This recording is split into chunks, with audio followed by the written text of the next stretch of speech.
नमस्कार दोस्तों। देश में आए दिन कोई ना कोई ऐसा मामला सामने आ ही जाता है जब हमारे देश का कानून और न्याय तंत्र हमें ये बताता है कि यहाँ कानून अमीरों के लिए अलग होते हैं और गरीबों के लिए अलग कानून होते हैं। यहाँ ढेरों ऐसे केस हैं जहाँ एक गरीब या आम आदमी छोटे से जुर्म के लिए भी कई कई साल जेल में सड़ा है। और यहाँ ऐसे भी उदाहरण हैं जब पावरफुल और पैसे वाले लोग मर्डर करके भी 2-4 महीने में ही जमानत पर बाहर आ जाते हैं। और बाहर आने के बाद ना तो वो फिर कभी जेल जाते हैं, क्योंकि बाहर आने के बाद वो केस को तसल्ली से सेटल कर देते हैं। लेकिन आम नागरिकों को ये सुविधा कभी नहीं दी जाती। नींद से जागो की हमारी नई सीरीज में आज मैं एक ऐसा केस लेकर आया हूँ जो आपको सोचने पर मजबूर कर देगा कि ये हमारा संविधान या कानून कैसा है जो समानता की बातें तो करता है लेकिन समानता का अधिकार हमें नहीं देता है। क्या ऐसे कानून और नियमों से अमीरी और गरीबी का अंतर खत्म होगा? ये किस्सा जो मैं आपको बताने जा रहा हूँ ये साल 1993 का है। बिहार के भोरे थाना क्षेत्र में हरिहरपुर गांव का ही मामला है। हरिहरपुर गांव का निवासी सूर्य नारायण भगत अपने एक जानने वाले के साथ में मुजफ्फरनगर के लिए निकला था। सूर्य नारायण भगत का दोस्त यूपी के देवरिया का रहने वाला था और उसका नाम था बीरबल। 2 दिन बीत जाने के बाद भी बिहार निवासी सूर्य नारायण अपने घर पर वापस नहीं पहुंचा। सूर्य नारायण के बेटे सत्यनारायण ने काफ़ी ज़्यादा ढूंढा लेकिन सूर्य नारायण कहीं पर नहीं मिला। इसके बाद सूर्य नारायण के बेटे सत्यनारायण ने अपने पिता के गायब होने के लिए यूपी के देवरिया के रहने वाले बीरबल के खिलाफ नामजद रिपोर्ट लिखवा दी, क्योंकि उसका जो फादर था बीरबल के साथ में ही वो गया हुआ था। इसके बाद बीरबल को गिरफ्तार कर लिया जाता है। बीरबल जेल में था और सूर्य नारायण का कुछ पता नहीं चल रहा था। इसके कुछ समय के पश्चात देवरिया पुलिस को एक लावारिस डेड बॉडी मिलती है। पुलिस उसे लावारिस समझकर उसका अंतिम संस्कार कर देती है।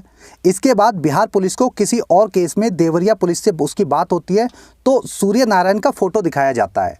तब देवरिया पुलिस बताती है कि उसे जो है एक आदमी की डेड बॉडी उन्हें मिली थी और उसका अंतिम संस्कार कर दिया गया, क्योंकि उस पर किसी ने दावा नहीं ठोका था। इसके बाद बीरबल को रिमांड पर लिया जाता है, उसको मारा पीटा जाता है, लेकिन बीरबल ने सिर्फ इतना ही कहा कि वो और सूर्य नारायण मुजफ्फरनगर गए तो थे और वहाँ से वो वापस देवरिया उसके घर भी आए थे, लेकिन उसके बाद सूर्य नारायण जो है बिहार के लिए चला गया था। इसके बाद उसे नहीं पता कि सूर्य नारायण के साथ में क्या हुआ या वो कहाँ गया। इस घटना के बाद में केस कोर्ट में चलता है। साल 1993-94 से बीरबल जो है जेल में बंद रहा और अब साल 2022 में इस केस का फैसला आया है। यानी इसी साल 21 अप्रैल 2022 को इस केस में फैसला आया है। इस केस का 28 साल बाद फैसला आया है। इन 28 सालों में बीरबल ने क्या क्या भुगता? बीरबल हत्या के केस में जेल में बंद था, तो उसके कुछ समय बाद बीरबल के पिता की मौत हो गई, लेकिन बीरबल को उनके अंतिम संस्कार के लिए भी जमानत नहीं मिली। जबकि बीरबल घर में बड़ा बेटा था और इस हिसाब से बड़े बेटे को पिता की चिता में आग देनी होती है, तो जमानत उसका अधिकार था। लेकिन कोर्ट ने जमानत देने से साफ साफ मना कर दिया, जबकि सरकारी वकील ने 2 बार जमानत की अर्जी दी थी। कुछ साल के बाद में बीरबल की माँ की भी डेथ हो जाती है। माँ की डेथ के समय भी यही हुआ, उसको जमानत नहीं मिली। यानी बीरबल अपने अंतिम समय में जो है अपने माँ बाप की ना तो शक्ल देख पाया और ना ही उनकी चिता को आग दे पाया। बीरबल हत्या के आरोप में जेल में गया तो बाकी परिवार ने भी उससे रिश्ता तोड़ लिया। शादी उसकी हुई नहीं थी तो वो दुनिया में इस समय अकेला हो गया है। 21 अप्रैल 2022 को इस केस का फैसला आया और कोर्ट ने अपने फैसले में जो कहा वो इस देश की कानून व्यवस्था पर एक तमाचा है। कोर्ट ने कहा कि बीरबल पर हत्या का जो आरोप लगा था, लेकिन उसके खिलाफ पुलिस को आज तक एक भी सबूत नहीं मिला। बीरबल पर 3rd डिग्री का यूज हुआ, उसको मारा पीटा गया, लेकिन तब भी उसने अपना जुर्म करने की बात स्वीकार नहीं की। पहले के जजों का ये नैतिक कर्तव्य था कि इस केस में आरोपी को जमानत दी जानी चाहिए थी, क्योंकि उसके खिलाफ ना तो कोई सबूत था और ना ही चार्जशीट दाखिल हुई थी। इसके अलावा पुलिस ने इस केस में बड़ी लापरवाही की और चार्जशीट दाखिल नहीं की। सूर्य नारायण की हत्या किसने की ये पता लगाना पुलिस का काम था, लेकिन अगर बीरबल के खिलाफ सबूत नहीं था तो उसे जेल में रखना मानसिक और शारीरिक शोषण था, ये कोर्ट ने कहा था।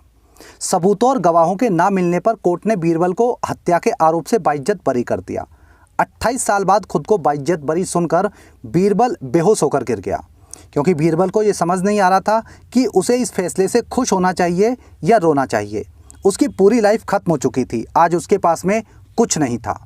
माँ बाप, घर परिवार, भाई बहन, असल में उसे ये भी नहीं पता था कि जेल से छूटकर अब वो कहाँ जाएगा। बीरबल जेल से निकलकर गांव गया तो पता चला कि जो थोड़ी बहुत ज़मीन थी वो उसके भाइयों ने आपस में बांट ली। भाइयों ने बीरबल को स्वीकार तो कर लिया था, लेकिन उसको हिस्सा देने से मना कर दिया, क्योंकि वो कोर्ट से निर्दोष साबित तो हुआ था। लेकिन भाइयों ने उसे किसी भी तरह से ज़मीन में हिस्सा ये देने से मना कर दिया, क्योंकि उसके पास ना तो परिवार है, ना उसके बीवी बच्चे हैं, तो वो ज़मीन का क्या करेगा। इसके बाद बीरबल ने अपना गांव छोड़ दिया और वो अब कहाँ है ये किसी को नहीं पता। लेकिन उसने गांव से जाते हुए गांव के लोगों से कहा था कि हमारे पास बहुत ज़्यादा ज़मीन नहीं है, लेकिन फिर भी उसमें मेरा हिस्सा बनता है। उसमें भले ही मुझे रहने की जगह दी जाती, लेकिन कायदे से उसमें मेरा हिस्सा बनता था। लेकिन मेरे भाई मुझे मेरा हिस्सा नहीं दे रहे हैं। मैं कोर्ट में भी हिस्सा नहीं मांग सकता, क्योंकि अगर मैंने कोर्ट में केस डाला कि मुझे मेरे माँ बाप की ज़मीन में से मेरा हिस्सा दिलवाओ, तो ये जो केस है ये 30-40 साल और लंबा चलेगा। 30-40 साल से पहले ख़त्म ही नहीं होगा, और जब तक ये केस ख़त्म होगा तब तक शायद मैं ज़िंदा ना रहूं। कोर्ट में केस जाने का मतलब है इस ज़मीन के लिए खुद को मार डालना। इसके बाद बीरबल कहाँ गया किसी को कुछ नहीं पता। ये इस देश का कानून है और ये है इस देश का इंसाफ।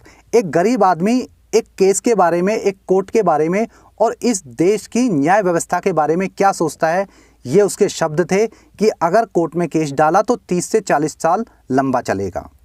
बीरबल एक आम आदमी था, गांव देहात में रहने वाला बहुत सामान्य व्यक्ति नहीं, शायद एक कीड़ा मकोड़ा जैसा था बीरबल। और ऐसे कीड़े मकोड़े देश में लाखों में नहीं करोड़ों की संख्या में हैं, जो इस अंधे कानून का शिकार होते हैं और उनका जीवन पूरी तरह से बर्बाद हो जाता है। अमीर और अय्याश शाहरुख खान नशेड़ी गौरी खान का नशेड़ी बेटा आर्यन खान 28 से 30 दिन जेल में रहा तो देश की जो मीडिया है वो विधवा विलाप करने लगती है। हर किसी को आर्यन की उम्र दिखने लगती है, लोगों को बच्चे पर अत्याचार दिखाई दे जाता है।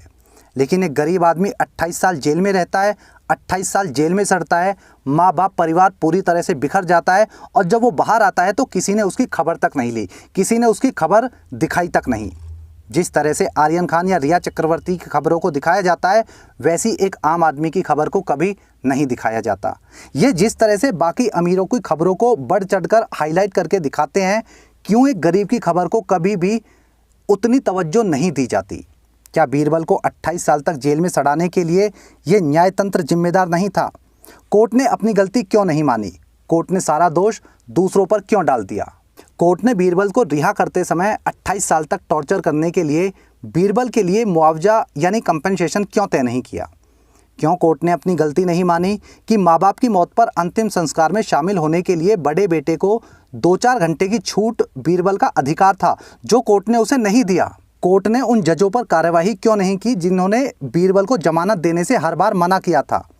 क्या बीरबल की ज़िंदगी बर्बाद करने में वो जज जिम्मेदार नहीं है? लेकिन कोर्ट ने अपनी गलती ना मानकर सारा ठीकरा पुलिस के सर फोड़ दिया। पुलिस ने चार्जशीट दाखिल नहीं की, पुलिस ने सबूत नहीं ढूंढे, लेकिन खुद कोर्ट ने उसको जमानत नहीं दी। ये अपनी गलती उसने नहीं मानी। ये सिर्फ अकेले बीरबल का किस्सा नहीं है कि जिसने इतनी लंबी सज़ा भुगती हो। यहाँ पर ऐसे हजारों केस हैं जो गरीबों को कुचलने का काम करते हैं और जिन्होंने गरीबों की पूरी ज़िंदगी बर्बाद कर दी। एक गरीब कानून के साथ में वैसे खेल नहीं खेल सकता जैसे अमीर खेल लेता है, लेकिन ऐसी कंडीशन में कोर्ट को चाहिए कि वो गरीबों के हितों की रक्षा करे। लेकिन हमारे देश के जज साहब कोर्ट में खुद ही महीने में 4 बार जाते हैं, तो हर बार उनको जो है अगली तारीख देनी पड़ती है, और ये महीने कब 28-28 सालों में बदल जाते हैं ये सिर्फ वही गरीब जानता है जिसने खुद से ये चीज़ें भुगती हो। कोर्ट में सालों साल केस चलते हैं और उन्हें फाइनल करने की कभी भी कोई डेडलाइन नहीं होती है। हमारे देश के माननीय जज साहब मज़े मार रहे होते हैं, वकील पैसे बना रहे होते हैं और गरीब जेल में सड़ रहा होता है। एक आम आदमी देश की न्याय प्रणाली पर उंगली उठा ही नहीं सकता है, लेकिन यही न्यायतंत्र गरीबों का खून चूस सकता है। अमीर और पैसे वाला बम फोड़ के मर्डर करके भी 2-3 साल में जेल से बाहर आ जाता है, क्योंकि उसके पास में करोड़ों रुपए की संपत्ति है। सोते हुए लोगों पर गाड़ी चढ़ा के उनका मर्डर कर दिया जाता है, लेकिन आरोपी जेल नहीं जाता। क्यों? क्योंकि वो पावरफुल है। लेकिन गरीब आदमी बेगुनाह होकर भी 28 साल जेल में सड़ता है और फिर कहते हैं कि न्यायतंत्र पर भरोसा रखो, क्योंकि गरीब आदमी बागी ना बन जाए इसलिए उसको दबा के रखा जाता है। आज ज़रूरत है देश में इस व्यवस्था को सुधारने की, इस घटिया तंत्र को बदलने की। केस को फाइनल करने के लिए एक समय होना चाहिए, एक समय तय होना चाहिए। एक गरीब को उसका हक समय से मिलना चाहिए। इंग्लिश में कहावत है, justice is denied, justice is delayed. अमीरों को प्रिविलेजेस नहीं मिलने चाहिए, तभी इस देश में असल में सुधार हो सकता है। लेकिन जैसा माहौल, जिस तरह के हालात इस देश में चल रहे हैं, उससे लग नहीं रहा कि अगले 10, 20, 30 साल कुछ भी बदलने वाला है। ये तभी बदलेंगी चीज़ें जब ज़्यादा से ज़्यादा लोग शिक्षित होंगे, जागरूक होंगे और अपने हक के लिए खुद से आवाज़ उठाना सीखेंगे। कानून और न्याय व्यवस्था की इस छोटी सी लेकिन अहम कहानी में इतना ही। जल्दी मिलता हूँ अगली कहानी में। जय हिंद।